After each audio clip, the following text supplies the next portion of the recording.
This is the story of a man named Stanley.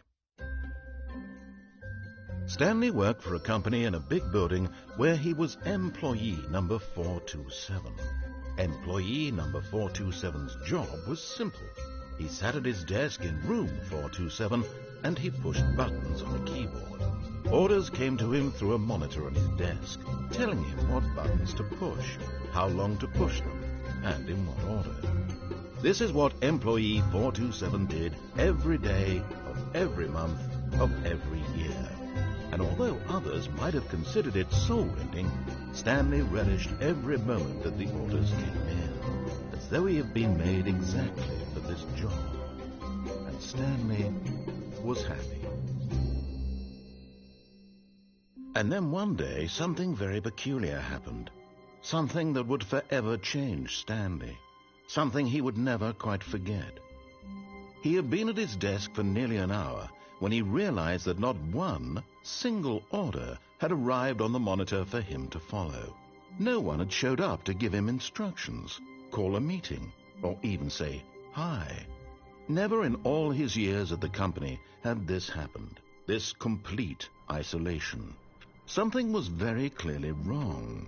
Shocked, frozen solid, Stanley found himself unable to move for the longest time. But as he came to his wits and regained his senses, he got up from his desk and stepped out of his office. All of his co-workers were gone. What could it mean? Stanley decided to go to the meeting room. Perhaps he had simply missed a memo.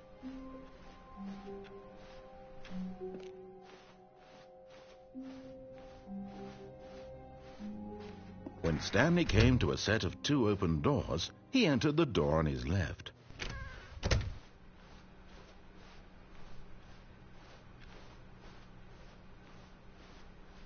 Yet there was not a single person here either. Feeling a wave of disbelief, Stanley decided to go up to his boss's office. Coming to a staircase, Stanley walked upstairs to his boss's office.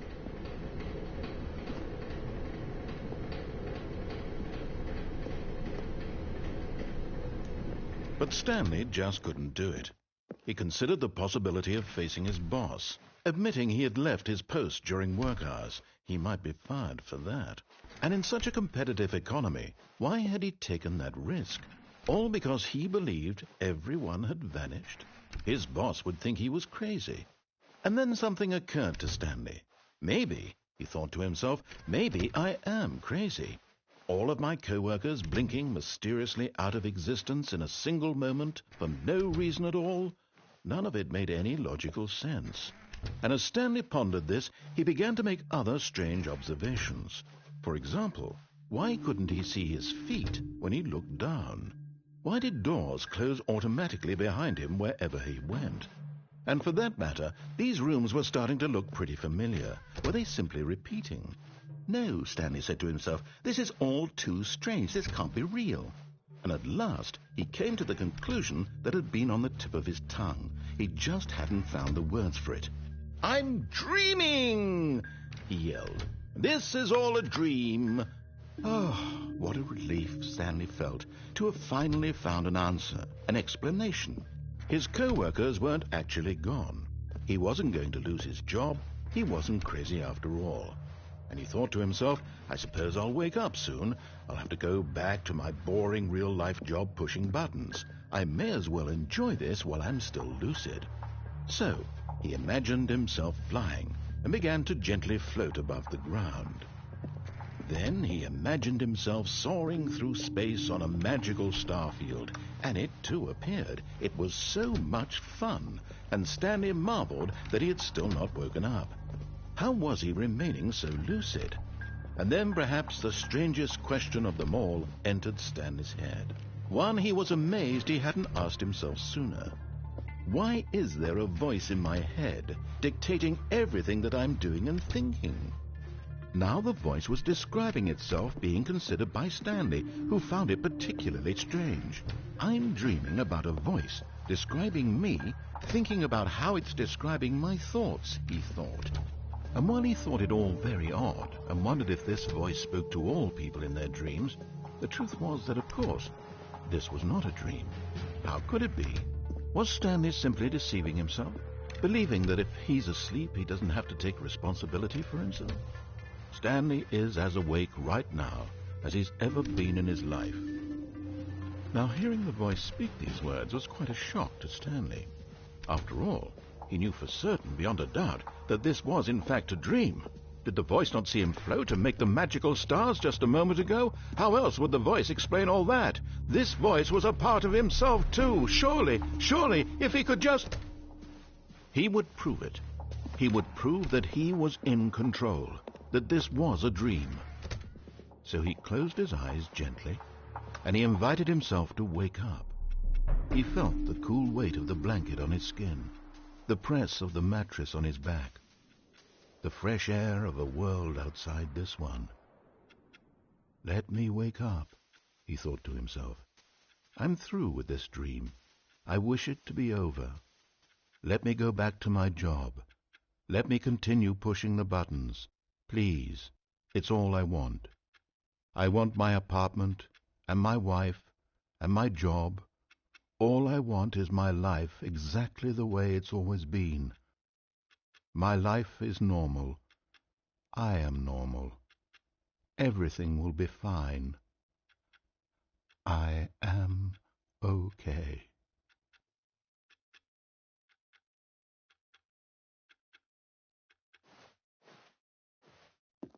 Stanley began screaming. Please, someone, wake me up. My name is Stanley. I have a boss. I have an office. I am real. Please, just someone tell me I am real. I must be real. I must be. Can anyone hear my voice? Who am I? Who am I? And everything went black.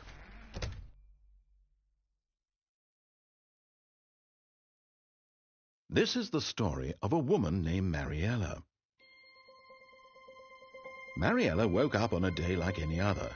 She arose, got dressed, gathered her belongings, and walked to her place of work. But on this particular day, her walk was interrupted by the body of a man who had stumbled through town talking and screaming to himself, and then collapsed dead on the sidewalk. And although she would soon turn to go call for an ambulance, for just a few brief moments she considered the strange man. He was obviously crazy. This much she knew. Everyone knows what crazy people look like. And in that moment, she thought to herself how lucky she was to be normal. I am sane. I am in control of my mind. I know what is real and what isn't. It was comforting to think this, and in a certain way, seeing this man made her feel better. But then she remembered the meeting she had scheduled for that day, the very important people whose impressions of her would affect her career, and by extension, the rest of her life.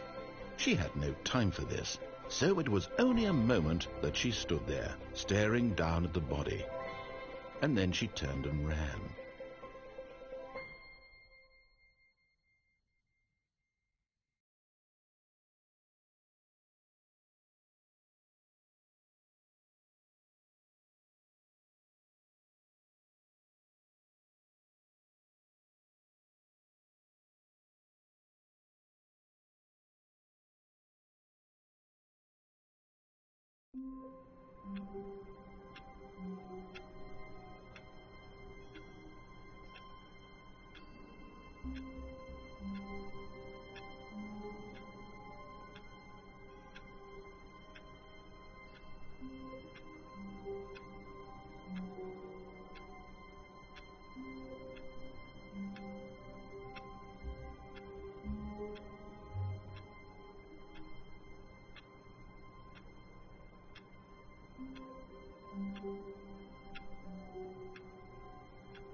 All of his co-workers were gone.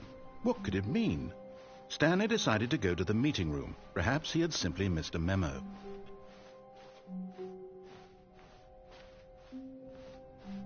When Stanley came to a set of 2 open doors, this was not the correct way to the meeting room, and Stanley knew it perfectly well. Perhaps he wanted to stop by the employee lounge first, just to admire it.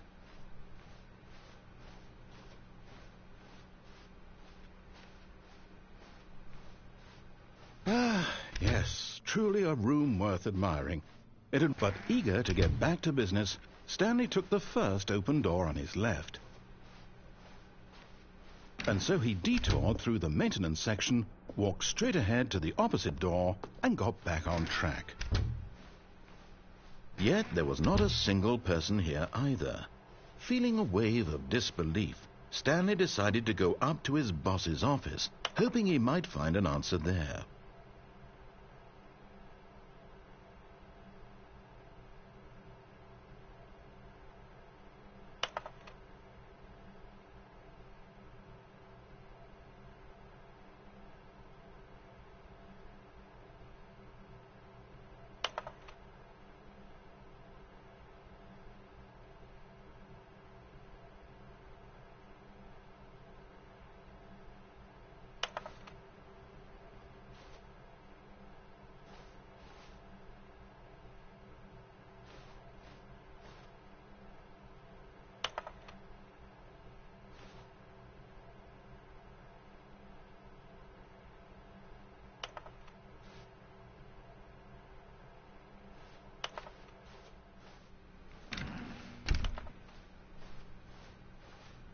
Coming to a staircase, Stanley walked upstairs to his boss's office.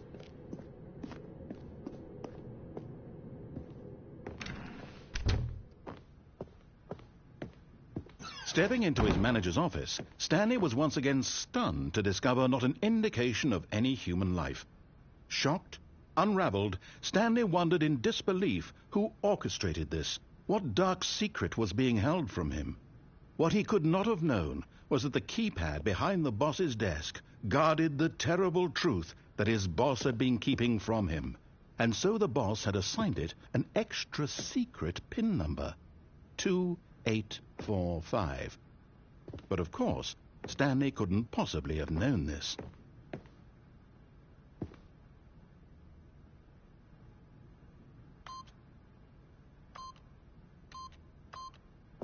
Yet incredibly, by simply pushing random buttons on the keypad, Stanley happened to input the correct code by sheer luck.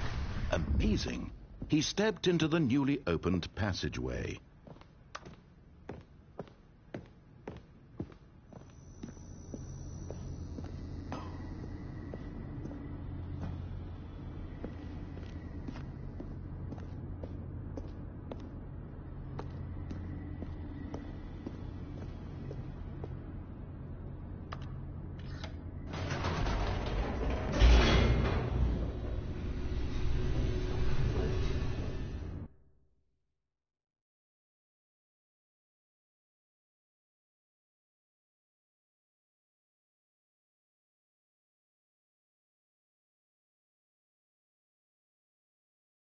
Descending deeper into the building, Stanley realized he felt a bit peculiar. It was a stirring of emotion in his chest, as though he felt more free to think for himself, to question the nature of his job. Why did he feel this now, when for years it had never occurred to him? This question would not go unanswered for long.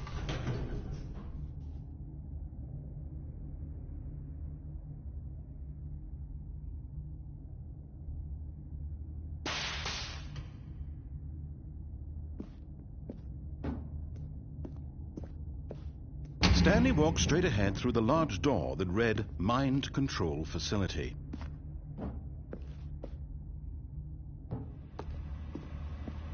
Although this passageway had the word Escape written on it, the truth was that at the end of this hall, Stanley would meet his violent death.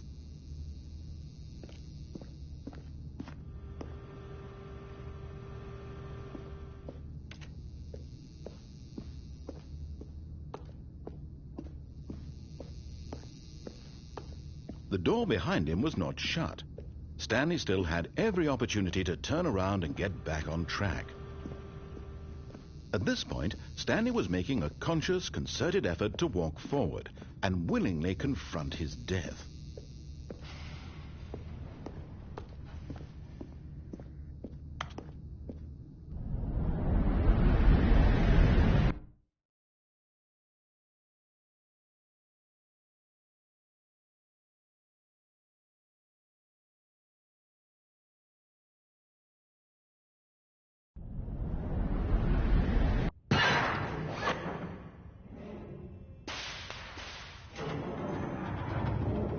As the machine whirred into motion and Stanley was inched closer and closer to his demise, he reflected that his life had been of no consequence whatsoever. Stanley can't see the bigger picture. He doesn't know the real story, trapped forever in his narrow vision of what this world is. Perhaps his death was of no great loss, like plucking the eyeballs from a blind man. And so he resigned and willingly accepted this violent end to his brief and shallow life. Farewell, Stanley.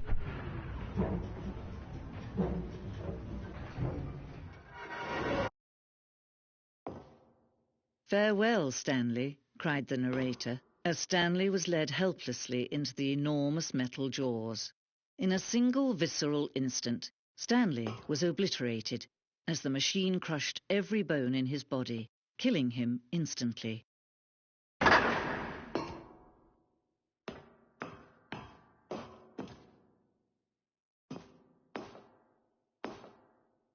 And yet it would be just a few minutes before Stanley would restart the game, back in his office, as alive as ever. What exactly did the narrator think he was going to accomplish? When every path you can walk has been created for you long in advance, death becomes meaningless, making life the same. Do you see now? Do you see that Stanley was already dead from the moment he hit start?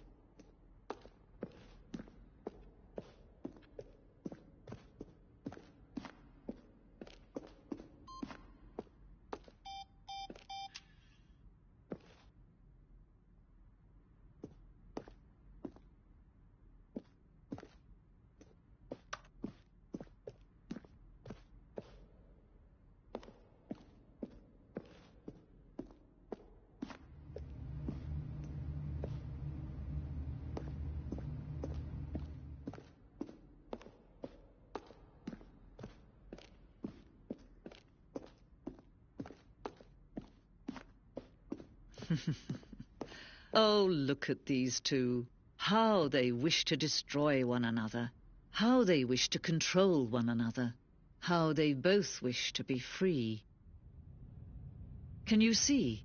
Can you see how much they need one another? No, perhaps not. Sometimes these things cannot be seen. But listen to me. You can still save these two. You can stop the program before they both fail. Turn off your PlayStation. There's no other way to beat this game. As long as you move forward, you'll be walking someone else's path. Stop now and it'll be your only true choice. Whatever you do, choose it. Don't let time choose for you. Don't let...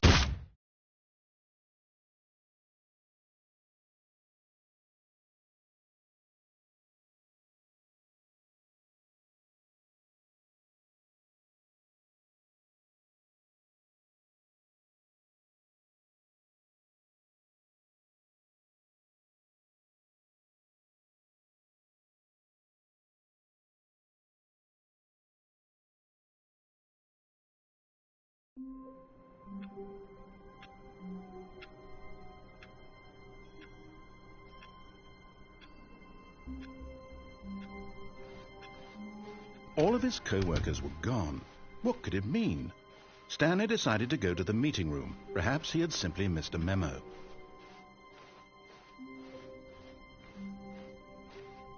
When Stanley came to a set of 2 open doors, he entered the door on his left.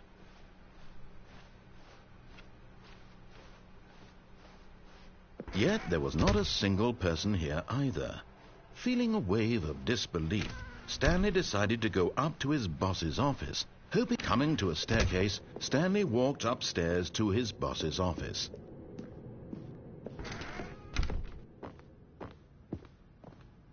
Stepping into his manager's office, Stanley was once again stunned to discover not an indication of any human life. What could it mean? Stanley wondered aloud to nobody. He began wildly tearing through papers on the boss's desk, pulling books off the shelf, looking behind paintings, desperate for clues to his situation.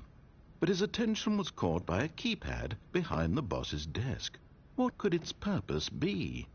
In fact, this keypad guarded the terrible secret that lay buried below his feet.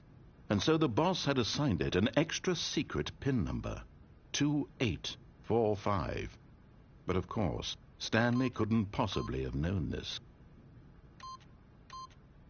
Yet incredibly, by simply pushing random buttons on the keypad, Stanley happened to input the correct code by sheer luck. Amazing! He stepped into the newly opened passageway.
Stanley walked straight ahead through the large door that read Mind Control Facility.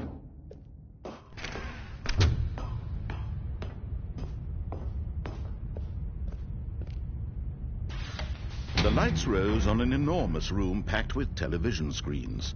What horrible secret did this place hold? Stanley thought to himself. Did he have the strength to find out?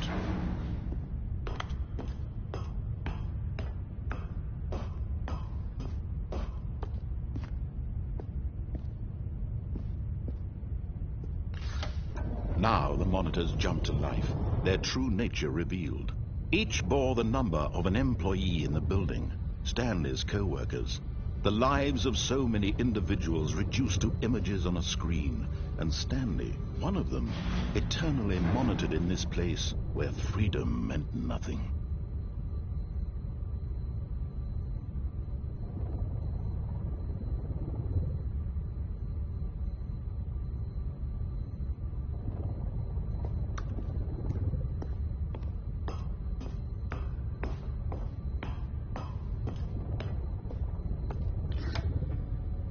This mind control facility, it was too horrible to believe. It couldn't be true.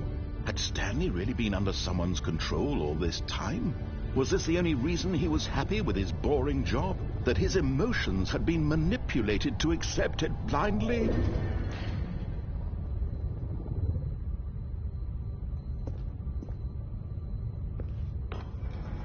No.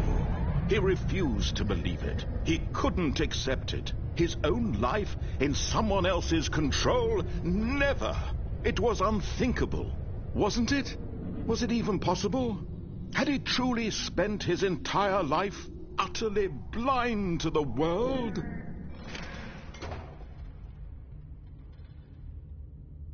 But here was the proof. The heart of the operation. Controls labeled with emotions. Happy or sad or content. Walking, eating, working, all of it monitored and commanded from this very place. And as the cold reality of his past began to sink in, Stanley decided that this machinery would never again exert its terrible power over another human life.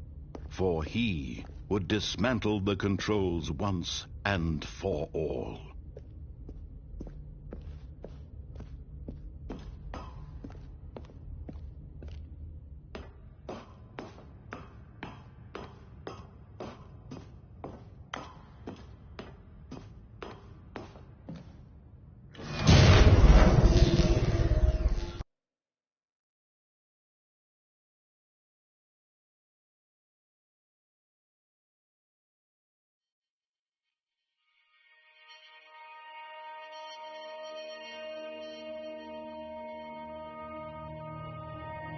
blackness and a rising chill of uncertainty.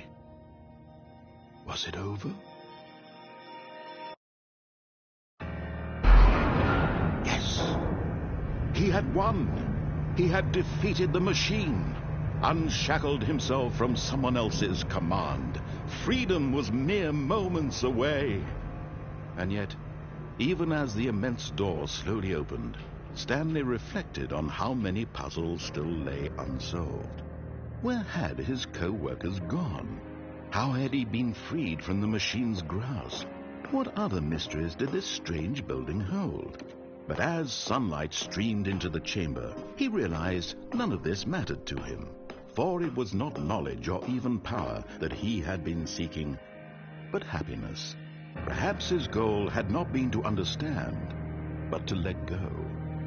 No longer would anyone tell him where to go, what to do, or how to feel. Whatever life he lives, it will be his. And that was all he needed to know. It was perhaps the only thing worth knowing. Stanley stepped through the open door.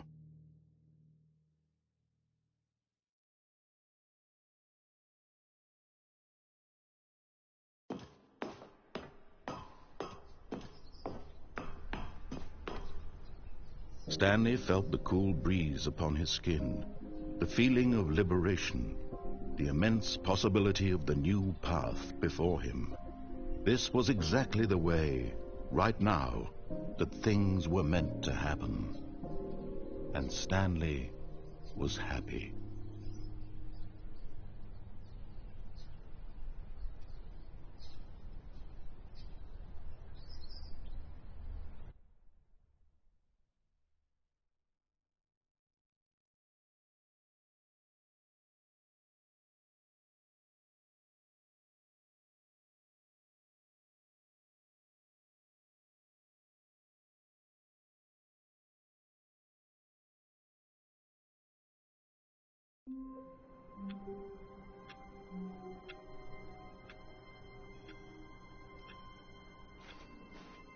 All of his co-workers were gone. What could it mean? Stanley decided to go to the meeting room. The memo.